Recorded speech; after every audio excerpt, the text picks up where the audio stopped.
Welcome to నేటి వారధి. ముందుగా హెడ్లైన్స్ చూద్దాం.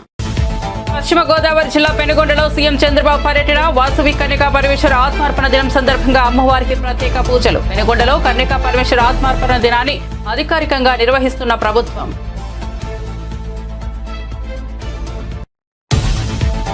ఉస్మానియా ఆసుపత్రికి సీఎం రేవంత్ రెడ్డి భూమి పూజ. గోషామహల్ స్టేడియంలో ఆధునిక హంగులతో కొత్త ఆసుపత్రి నిర్మాణం. భూమి పూజలో పాల్గొన్న డిప్యూటీ సీఎం భట్టి, మంత్రులు కోమటిరెడ్డి, పొన్నం, దామోదర రాజనరసింహ.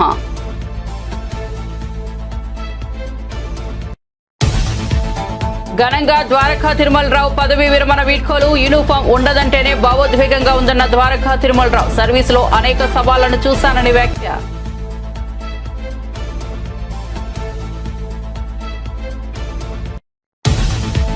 రెండు 2028లో తిరిగి బీఆర్ఎస్ అధికారంలోకి వస్తుందని కేటీఆర్ భరోసా. దేశంలోనే మన మున్సిపాలిటీల అభివృద్ధి ముందుందన్న కేటీఆర్.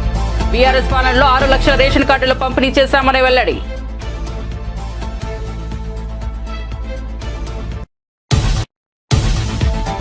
తిరుమలలో రథసప్తమి వేడుకలకు టీటీడీ విస్తృత ఏర్పాట్లు. భక్తుల రద్దీ నేపథ్యంలో సర్వదర్శనం టోకెన్లు రద్దు. రథసప్తమి సందర్భంగా 8 లక్షల లడ్డూ ప్రసాదం సిద్ధం.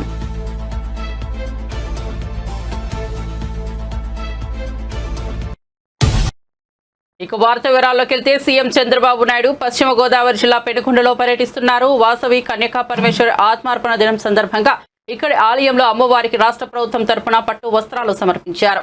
అనంతరం ప్రత్యేక పూజలు నిర్వహించారు. అంతకుముందు స్థానిక మార్కెట్ యార్డ్లో ఏర్పాటు చేసిన హెలిప్యాడ్ వద్ద ముఖ్యమంత్రికి మంత్రి నిమ్మల రామానాయుడు, ఎమ్మెల్యేలు, ముఖ్య నేతలు ఘన స్వాగతం పలికారు. అనంతరం పట్టణంలోని వాసవి కన్యకా పరమేశ్వర ఆలయానికి చేరుకున్న సీఎంకు ఆలయ ప్రధాన అర్చకులు, అధికారులు, సిబ్బంది పూర్ణకుంభంతో స్వాగతం పలికారు. అనంతరం చంద్రబాబు అమ్మవారికి పట్టు వస్త్రాలు సమర్పించి ప్రత్యేక పూజలు నిర్వహించారు.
గోషామహల్లో కొత్త ఉస్మానియా ఆసుపత్రి నిర్మాణానికి సీఎం రేవంత్ రెడ్డి శంకుస్థాపన చేశారు. 2000 పడకల సామర్థ్యం, 30 విభాగాలతో ప్రపంచ స్థాయి వైద్య సేవలు అందించేందుకు ఈ ఆసుపత్రి నిర్మిస్తున్నారన్నారు. భూమి పూజలో డిప్యూటీ సీఎం భట్టి విక్రమార్క, మంత్రులు కోమటిరెడ్డి వెంకటరెడ్డి, దామోదర రాజనరసింహ తదితరులు పాల్గొన్నారు. అయితే గోషామహల్ పరిరక్షణ సమితి ఆసుపత్రి నిర్మాణానికి వ్యతిరేకత వ్యక్తం చేస్తోంది. ప్రభుత్వం పునరాలోచన చేయాలని డిమాండ్ చేస్తూ బంద్కు పిలుపునిచ్చింది. ఈ నేపథ్యంలో పోలీసులు పలువురు ఆందోళనకారులను అదుపులోకి తీసుకున్నారు.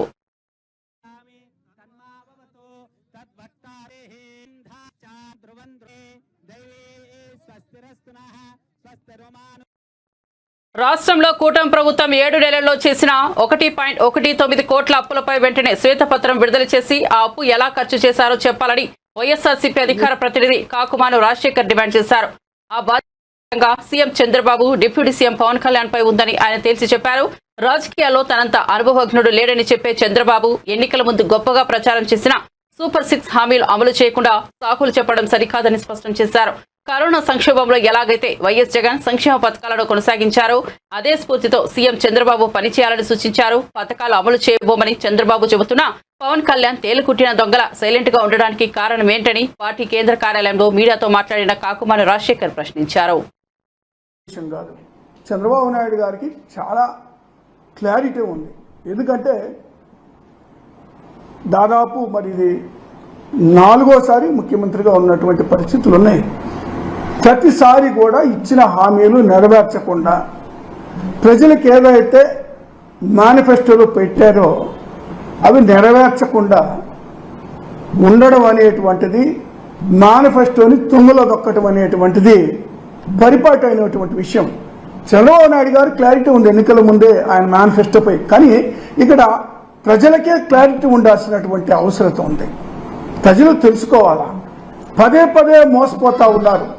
పదే పదే ఏదైతే ఆయన వాగ్దానాలు చేస్తున్నారో, ఏదైతే మేనిఫెస్టోలో పెడతా ఉన్నారో అవి నెరవేర్చకపోయినప్పటికి కూడా మళ్ళీ మళ్ళీ ప్రజలకి అబద్ధాలు చెప్పి ప్రజల్ని మోసగించి అమలు కాని వాగ్దానాలను ఎన్నికల మేనిఫెస్టోలో పెట్టి ఎన్నికలకు వెళ్ళినా కూడా మరి అనేక సార్లు విజయం సాధిస్తున్నారంటే ప్రజలకి క్లారిటీ ఉండాల్సినటువంటి అవసరం ఉంది. ఇందులో కొసమెరుపు ఏంటంటే బీజేపీకి ఒక క్లారిటీ ఉంది. అందుకే మేనిఫెస్టో ఎప్పుడైతే విడుదల చేస్తున్నారో బీజేపీ నాయకులు ఇది అమలు కానటువంటి వాగ్దానాలు, వీటికి దూరంగా ఉండాల్సినటువంటి అవసరం ఉందని ఆలోచన చేసుకున్నారేమో.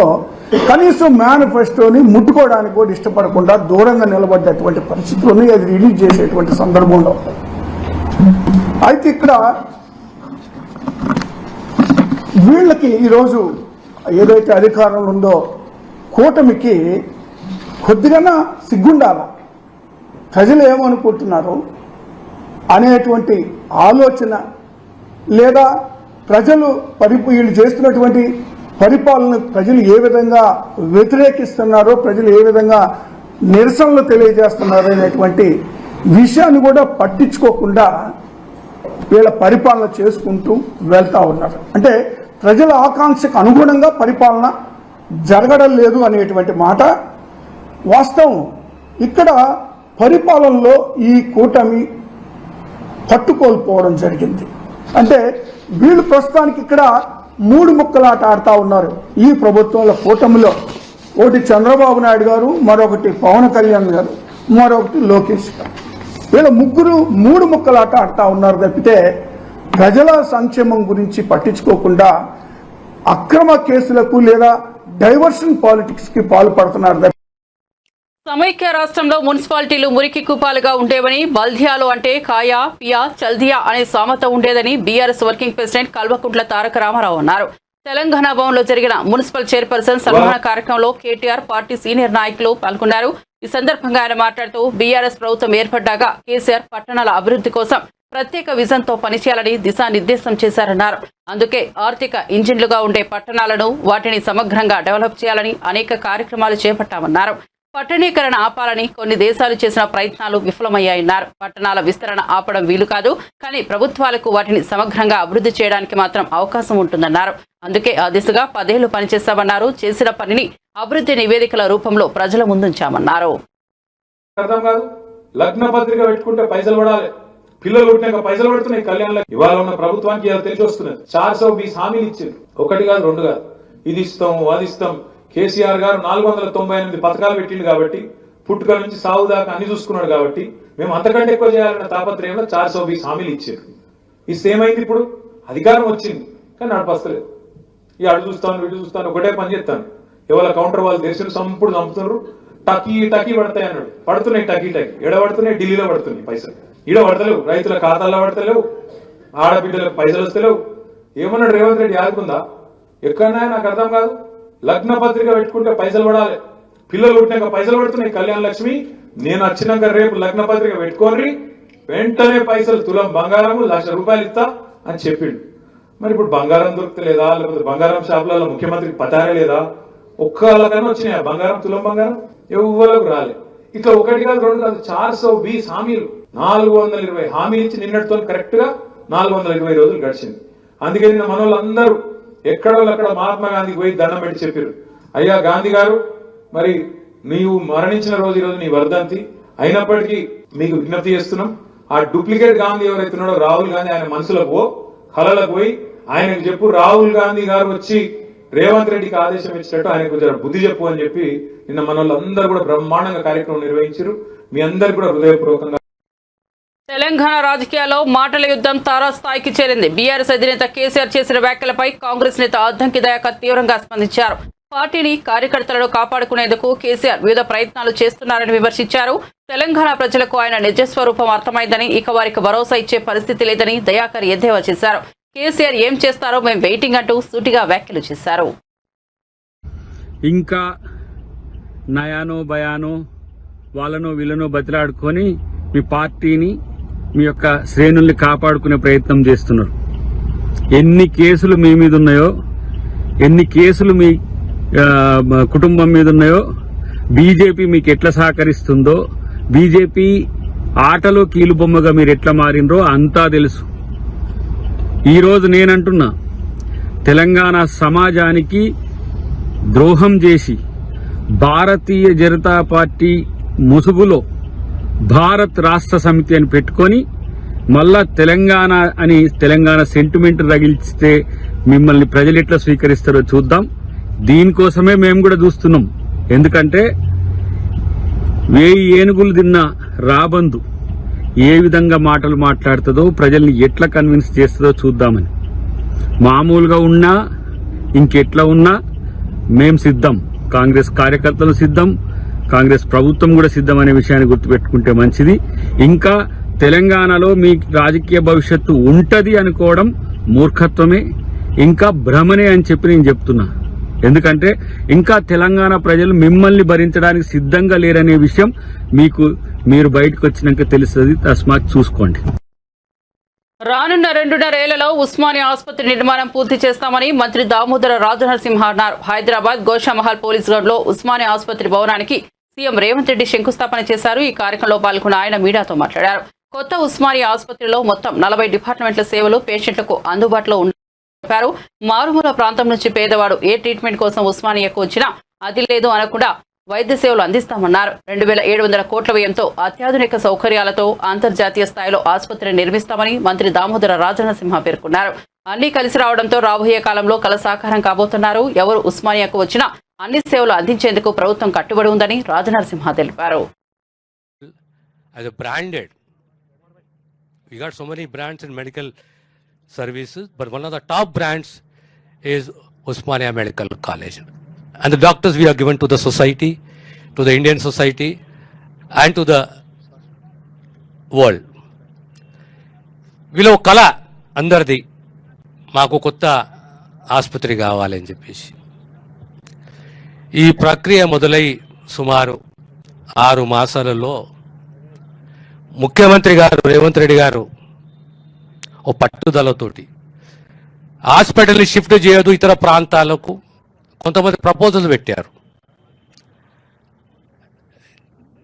చెంచల్గూడ ప్రాంతము గవర్నమెంట్ ల్యాండ్ ఉంది, గవర్నమెంట్ ప్రింటింగ్ ప్రెస్ ఉంది. ఆ ఏరియాలో ఇంకా వేరే ఏరియాలో కదా గవర్నమెంట్ ల్యాండ్ అవైలబుల్ ఉంటుందో అక్కడ హాస్పిటల్ ఏర్పాటు చేయాలని చెప్పి. కానీ గత 100 సంవత్సరాలు 1919 నుంచి 1919 ఫస్ట్ అఫ్జల్గంజ్ హాస్పిటల్, తర్వాత ఉస్మానియా హాస్పిటల్, సుమారు ఒక 10-12 కిలోమీటర్ల రేడియస్లో వేలాది ఇండ్లకు కుటుంబాలకు ఒక భరోసా, వైద్య సేవలు ఒక భరోసా, ఓ బ్రాండ్, ఓ నమ్మకాన్ని కనిపించిన ఉస్మానియా హాస్పిటల్ని ఎక్కడ తీసుకుపోకూడదు, ఇక్కడ దగ్గరగా ల్యాండ్ అవైలబుల్ ఉంటుందో అక్కడ మనం నిర్మించాలనే ఓ నిర్ణయం తీసుకొని ఇప్పుడున్న ఉస్మానియా హాస్పిటల్ సుమారు 22 ఎకరాలు. ఈ గోషామహల్ మొత్తం ల్యాండ్ 38.5 ఎకరాలు ఉంటే ఈ హాస్పిటల్కు 26 ఎకరాల 32 గుంటలు. దానికి తోడు 32 లక్షల పైచులకు స్క్వేర్ ఫీట్, 5 భాగాలు, in patient, out patient, residency, auditorium, academic, ఇవన్నీ భాగాలుగా విభజించి 2000 పడకలు. దానికి తోడు ఇంకా 8 డిపార్ట్మెంట్స్ పెంచడం జరిగింది. 8 departments, we have added 8 more departments. Andhra Pradesh DGP Dwaraka Tirumala Rao పదవీ విరమణ వీడ్కోలు పరేడ్ను ఘనంగా నిర్వహించారు. మంగళగిరిలోని 6వ బెటాలియన్ మైదానంలో జరిగిన పరేడ్కు రాష్ట్రంలోని ఐపీఎస్ అధికారులందరూ హాజరయ్యారు. ఈ సందర్భంగా ద్వారకా తిరుమలరావు పోలీసుల గౌరవ వందనం స్వీకరించారు. ఈ కార్యక్రమంలో ద్వారకా తిరుమలరావు ప్రశంసిస్తూ భావోద్వేగానికి గురయ్యారు. తన జీవితంలో ఇవి ఉద్విగ్నభరిత క్షణాలు అని అన్నారు. ఇకపై యూనిఫామ్ ఉండదంటేనే భావోద్వేగంగా ఉందని చెప్పారు. సర్వీసులో చేరినప్పటి నుంచి అనేక సవాళ్లను చూశానని తెలిపారు. సాంప్రదాయ పోలీసింగ్ నుంచి సాంకేతిక పోలీసింగ్ వైపు మారామని చెప్పారు.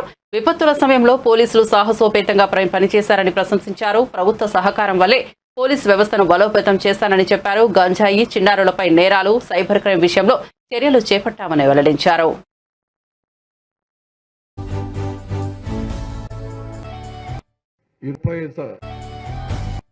ఈరోజు డీజీపీగా పదవి విరమణ చేయడం ఒక అంశం అయితే 35 సంవత్సరాల ఇండియన్ పోలీస్ సర్వీస్ నుంచి నిష్క్రమణ చెందడం అనేది ఇంకా ప్రత్యేకమైన విషయం.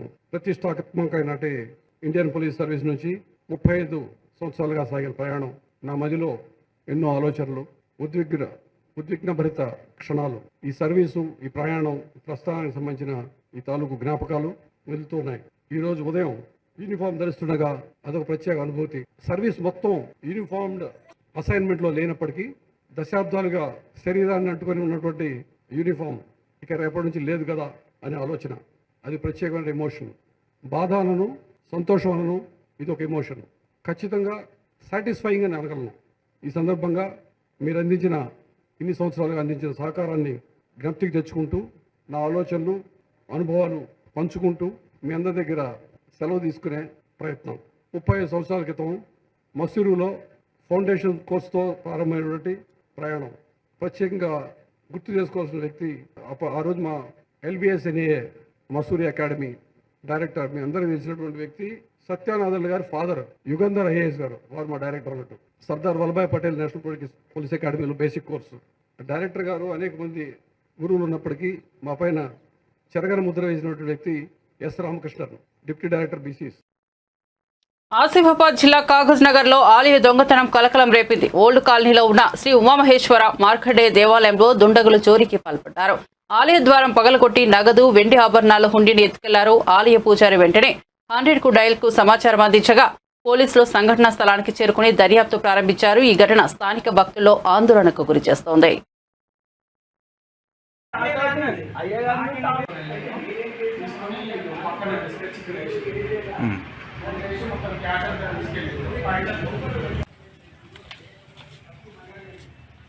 హుండీ తీసుకొచ్చి ఇక్కడ వేసిండు, గుళ్ళ నుండి హుండీ తీసుకొచ్చి ఇక్కడ వేసిండు. దీంట్లో ఉన్న క్యాష్ మొత్తం తీసుకెళ్ళిండు. సిల్వర్ గోల్డ్ కూడా ఉండే, అది కూడా తీసుకెళ్ళిండు. కాయిన్స్ మొత్తం వదిలేసిండు.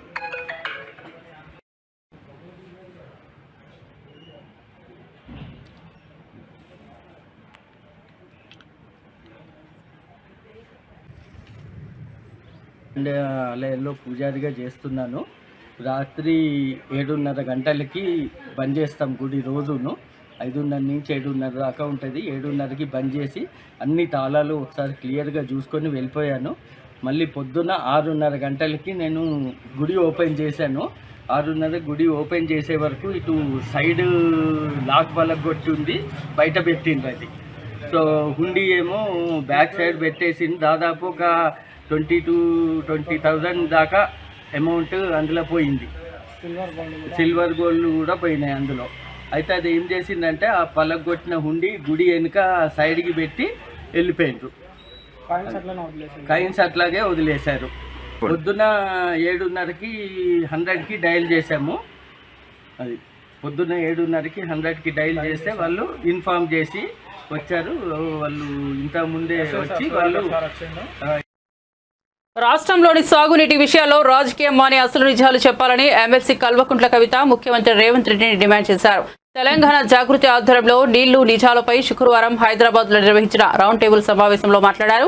కాంగ్రెస్ పార్టీ బురద రాజకీయానికి మేడిగడ్డ బ్యారేజీ పేరు నగదీరులుగా గోదావరి వరదను కూడా తట్టుకుని నిలబడిందని అన్నారు. నాటి ముఖ్యమంత్రి కేసీఆర్ పూర్తి చేసిన ప్రధాన ప్రాజెక్టుల్లో మిగిలి ఉన్న చిన్న చిన్న పనులను ప్రభుత్వం వెంటనే పూర్తి చేసి రాష్ట్ర ప్రయోజనాలను కాపాడాలని డిమాండ్ చేశారు. కంచుకట్ల సుభాష్ గారు ఫ్లోరోసిస్ అంశంపై మాట్లాడడానికి వచ్చిన వారు, అట్లానే గొల్ల శివశంకర్ గారు, దేవి ప్రసాద్ అన్న గారు, రాష్ట్రం సాధిస్తేనే వీటన్నిటికీ పరిష్కారం అన్నటువంటి ఒక సంకల్పంతో మనం పనిచేసి రాష్ట్రాన్ని సాధించుకున్నాం. మరి రాష్ట్రం సాధించుకున్న తర్వాత ప్రథమ ప్రాధాన్యతగానే మనం నీటి వనరులను ఎంత తొందరగా వీలైతే అంత తొందరగా మన పొలాలకు మళ్లించుకోవాలనేటటువంటి సత్సంకల్పంతో పనిచేసినటువంటి విషయం కూడా మీ అందరికీ తెలిసిందే. కేసీఆర్ గారి నాయకత్వంలో అనేక మంది ఇంజనీర్లు, మేధావులు, ప్రజాప్రతినిధులు అవిశ్రాంతంగా 10 సంవత్సరాలు పనిచేసిన తర్వాతనే మరి ఇవాళ మనం ఏదైతే 1 కోటి ఎకరాల మాగాణంగా తెలంగాణను చూస్తున్నామో అది సాధ్యపడిందన్న విషయాన్ని కూడా మనందరం ఒకసారి గమనంలోకి తీసుకోవాలి. ఊరికేనే రాలేదు. ఈ 10 సంవత్సరాలు ఎంతోమంది పెద్దలు, మేధావుల మెదడు కరిగించి దానికి ఇంజనీర్లు రూపకల్పన చేసి అనేక మంది కష్టపడితేనే ఇవాళ 1 కోటి ఎకరాల పైచిలకు తెలంగాణలో నీళ్ళు ఇచ్చుకోగలుగుతూ ఉన్నాం. ఇంటింటికి 100% తాగునీరు ఇచ్చుకోగలుగుతూ ఉన్నాం అన్న విషయాన్ని మనం గమనించుకోవాలి. అంటే తెలంగాణ సమగ్ర అభివృద్ధిలో నీటి వనరులను మనం మన పొలాలకు మళ్లించుకోవడం అనేటటువంటిది ఒక కోర్ పాలసీగా, ఒక వెన్నుముకగా పెట్టుకొని ముందుకు పోయినాం. కాబట్టే ఇవాళ తెలంగాణ సమగ్ర అభివృద్ధిలో నీటి వనరుల యొక్క ప్రాధాన్యత వచ్చింది అనేటటువంటి విషయాన్ని కూడా మనం ఆలోచన చేయాలి. అంటే ఆ thought process, water is very important అన్న థాట్ ప్రాసెస్ని మరి ఇప్పుడు స్లోగా ఇగ్నోర్ అవుతున్న విషయాన్ని కూడా మనం గమనించుకోవాలి. ఉమ్మడి ఆంధ్రప్రదేశ్లో మీ అందరికీ తెలిసిందే 60 ఏళ్లలో కేవలం 50 లక్షల ఎకరాలకు నీళ్ళు ఇచ్చే విధంగా వాళ్ళు ప్రయత్నం చేశారు మన తెలంగాణ ప్రాంతంలో 60 సంవత్సరాలలో. కానీ 10 ఏళ్లలోనే మనము 1 కోటి ఎకరాల పైచీలకు నీళ్ళు ఇచ్చుకోగలిగినాం తెలంగాణలో అన్న విషయాన్ని కూడా మనం గమనించుకోవాలి. కాలంతో పోటీపడి ప్రపంచంలోనే అతిపెద్ద లిఫ్ట్ ఇరిగేషన్ స్కీమ్ అయినటువంటి మనం కాళేశ్వరంని నిర్మించుకోవడం జరిగింది. అత్యంత తొందరగా నిర్మించుకోవడం జరిగింది. ఓవరాల్గా రాష్ట్రం ఏర్పడినటువంటి 10 ఏళ్లలో 1,24,00,000 ఎకరాల సాగునీరు వచ్చే విధంగా ప్రాజెక్టులలో ప్రధాన పనులన్నీ కూడా మనం పూర్తి చేసుకోగలిగినాం. ప్రతి ఊర్లో చెరువులను బాగు చేసుకున్నాం. మిషన్ కాకతీయ ద్వారా దాదాపు 15 లక్షల ఎకరాలకు కూడా నిరంతరాయంగా నీరిచ్చుకోవడం జరిగింది. కేటీఆర్, హరీష్ రావు తర్వాత ప్రభుత్వంపై విషం కక్కే వంతు ఇప్పుడు బీఆర్ఎస్ ఎమ్మెల్సీ కవితకు వచ్చిందని కాంగ్రెస్ ఎంపీ చామల కిరణ్ కుమార్ రెడ్డి విమర్శించారు. గోదావరి, కృష్ణా జలాలపై తెలంగాణ ప్రభుత్వానికి చిత్తశుద్ధి లేదని మాట్లాడుతున్న కవిత బీఆర్ఎస్ కట్టిన కాళేశ్వరం ప్రాజెక్టు నిలబడిందని చెబుతున్నారు. అది నిలబడలేదు, పేకమేడలా కూలిందని తెలుసుకోవాలని హితవు పలికారు. జైల్లో కవిత బిజీగా ఉన్న సమయంలో పేపర్లో వచ్చిన వార్తలు చదవనట్లు ఉన్నారని సెటైర్ వేశారు. గోదావరి, కృష్ణా జలాలపై చిత్తశుద్ధి లేదు అని చెప్పే ప్రయత్నం చేస్తున్నట్టు ఈరోజు రౌండ్ టేబుల్ కాన్ఫరెన్స్ లో ఎక్కడో మాట్లాడినట్టు. కాళేశ్వరం ప్రాజెక్టు, మీరు కట్టిన కాళేశ్వరం ప్రాజెక్టు మేరానగా ధీరుడిలా, అంటే మగధీరుడిలా ఏదో మీరు చెప్తున్నారు ఇందాకేదో మీ కవిత్వంలో నిలబడింది అని చెప్తున్నారు. అది నిలబడలే, పేకలలాగా కుప్ప కూలిపోయింది. మీరు మధ్యన జైల్లో బిజీ ఉన్నప్పుడు, అరెస్ట్ అయ్యి బిజీ ఉన్నప్పుడు, లేకపోతే పేపర్లు మీరు చదవకనో మీకు తెలవనట్టుంది, ఘోష్ కమిటీ, విచారణ కమిటీ ముందు అధికారులు, ఇంజనీర్లు, అధికారులు అలాగే కన్స్ట్రక్షన్ కంపెనీలు వాస్తవాలు చెప్పిన దీనికి, ఈ కాళేశ్వరం కూలిపోవడానికి కారణం ఎవరు? మరి ఈరోజు మీరు ఏదో విధంగా రాజకీయం మాట్లాడాలని, ఏదో విధంగా డైవర్షన్ పాలిటిక్స్ చేయాలని గోదావరి జలాలపై మీరు కట్టిన కాళేశ్వరం ప్రాజెక్టే కూలిపోయింది. 1945 నుంచి మొదలు పెట్టుకుంటే Sriram Sagar, Yellampalli, Devadula, Nizam Sagar, Singur, upper Maner, lower Maner, middle Maner 1935 నుంచి మొదలు పెడితే 2004 దాకా కాంగ్రెస్ హయాంలో కట్టినటువంటి గోదావరి జలాల మీద ప్రాజెక్టులు ఏవి కూడా కూలిపోలే. మీ హయాంలో మీరు 1,50,000 కోట్లు ప్రజాధనాన్ని దుర్వినియోగం చేసి కట్టిన కాళేశ్వరం ప్రాజెక్టే ఎందుకు కూలిపోయింది?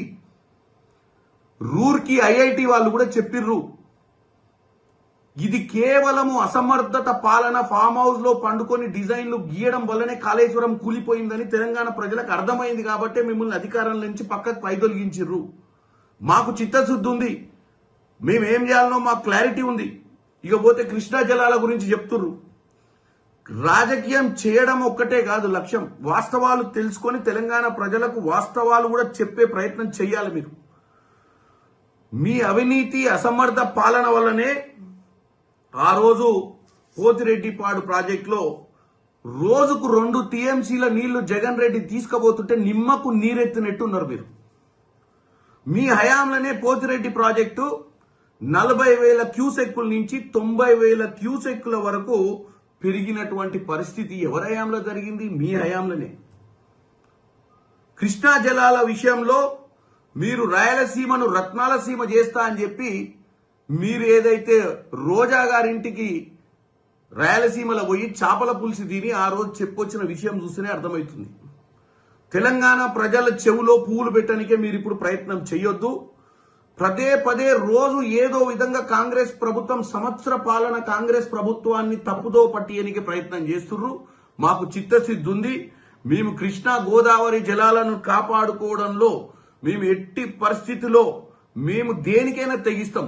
మీ మాదిరిగా ఆ రోజు మాట్లాడినట్టు తిరుమలలో రథసప్తం వేడుకలు అట్టహాసంగా జరగనున్నాయి. భక్తులు భారీగా తరలివచ్చే అవకాశం ఉండటంతో టీటీడీ విస్తృత ఏర్పాట్లు పూర్తి చేసింది. టీటీడీ చైర్మన్ బీఆర్ నాయుడు ప్రకటించిన ప్రకారం రథసప్తమి రోజున పలు ఆర్జిత సేవలు ఏకాంతంగా నిర్వహించనున్నారు. ఈ సందర్భంగా సిఫారసు లేఖల దర్శనాలు రద్దు చేయగా తిరుపతిలో జారీ చేసే సర్వదర్శనం టోకెన్లు కూడా నిలిపివేశారు. నేరుగా వచ్చే భక్తులకు వైకుంఠం క్యూ కాంప్లెక్స్ ద్వారా దర్శన ఏర్పాట్లు చేశారు.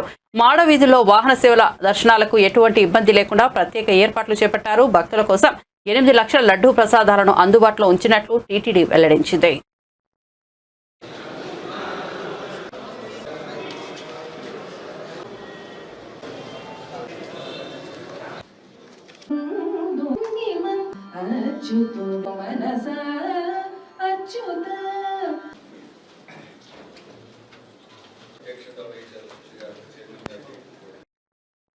లైలా కుటుంబంతో చూడగలిగే మంచి కామెడీ సినిమా అని నటుడు విశ్వక్సేన్ అన్నారు. శుక్రవారం వీఐపీ ప్రారంభ విరామ దర్శన సమయంలో ఆయన తిరుమల శ్రీవారిని దర్శించుకున్నారు. టీటీడీ అధికారులు ఆయనకు స్వాగతం పలికి దర్శన ఏర్పాట్లు చేశారు. అనంతరం మీడియాతో మాట్లాడిన విశ్వక్ లైలా చిత్రం ఫిబ్రవరి 14న విడుదల కానున్న సందర్భంగా శ్రీవారిని దర్శించుకున్నట్లు తెలిపారు.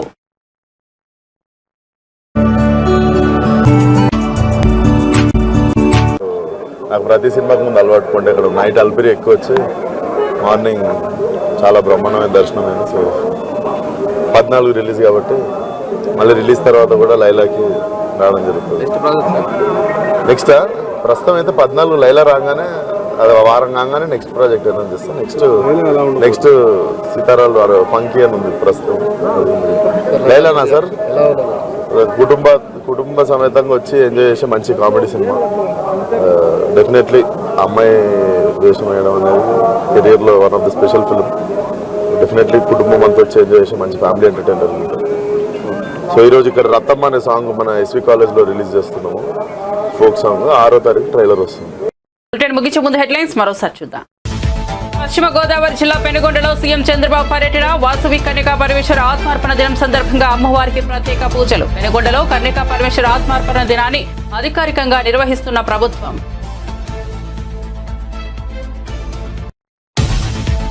ఉస్మానియా ఆసుపత్రికి సీఎం రేవంత్ రెడ్డి భూమి పూజ. గోషామహల్ స్టేడియంలో ఆధునిక హంగులతో కొత్త ఆసుపత్రి నిర్మాణం. భూమి పూజలో పాల్గొన్న డిప్యూటీ సీఎం భట్టి, మంత్రులు కోమటిరెడ్డి, పొన్నం, దామోదర రాజనరసింహ.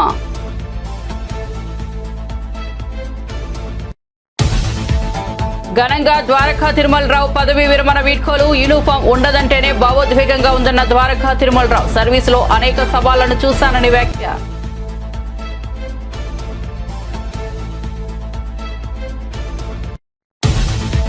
రెండు 2028లో తిరిగి బీఆర్ఎస్ అధికారంలోకి వస్తుందని కేటీఆర్ భరోసా. దేశంలోనే మన మున్సిపాలిటీల అభివృద్ధి ముందుందన్న కేటీఆర్. బీఆర్ఎస్ పాలనలో 6 లక్షల రేషన్ కార్డులు పంపిణీ చేశామని వెల్లడి.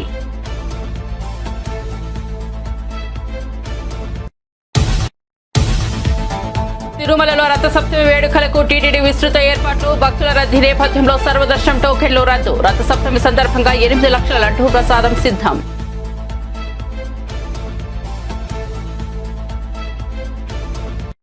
మరిన్ని అప్డేట్స్ కోసం చూస్తూనే ఉండండి నేటి వారధి.